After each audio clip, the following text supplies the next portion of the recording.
ఆ మధ్యన ప్రముఖ పేపర్కు ఇంటర్వ్యూ ఇచ్చిన ఉదయభాను అమెరికాలో జరిగిన ఒక ఇన్సిడెంట్ గురించి చెప్పింది.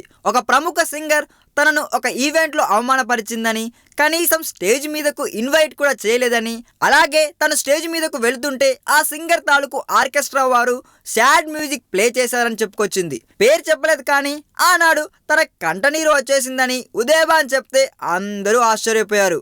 అయితే ఆ సింగర్ మాత్రం ఎవరో కాదండోయ్, సునీతనే అంటూ తర్వాత చాలానే రూమర్లు వచ్చాయి. ఇప్పుడు ఆ సన్నివేశం గురించి స్వయంగా సునీత గారే చెప్పడం విశేషమైందండోయ్.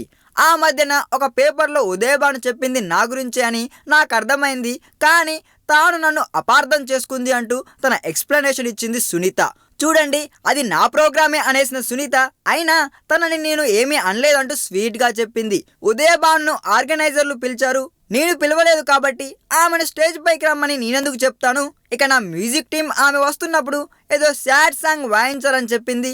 నాకు ఆ విషయం గుర్తులేదు, కానీ తర్వాత ఉదయభాను చాలాసార్లు నేను పలకరించాను. ఆమె మాత్రం కటువుగా ఉండేది. మొన్న ఆ పేపర్లో నా పేరు వాడకుండా ఇంటర్వ్యూ ఇచ్చినప్పుడు అర్థమైంది ఆ సంఘటనను ఆమె మనసులో పెట్టుకుంది అని అంటూ సెలవిచ్చింది సునీత. అంటే సునీత పిలవకపోవడము నిజమే, ఉదయభాను హట్ అవ్వడము నిజమే. ఇక మొత్తం ఇన్సిడెంట్లో ఎవరిది ఎంత తప్పు అన్న విషయం వాళ్ళిద్దరికే తెలియాలండి. ఈ వీడియో మీకు నచ్చినట్లయితే సబ్స్క్రైబ్ చేయండి. ఫిలిమి స్టార్స్ బోలెడంత న్యూస్ బోల్డ్గా.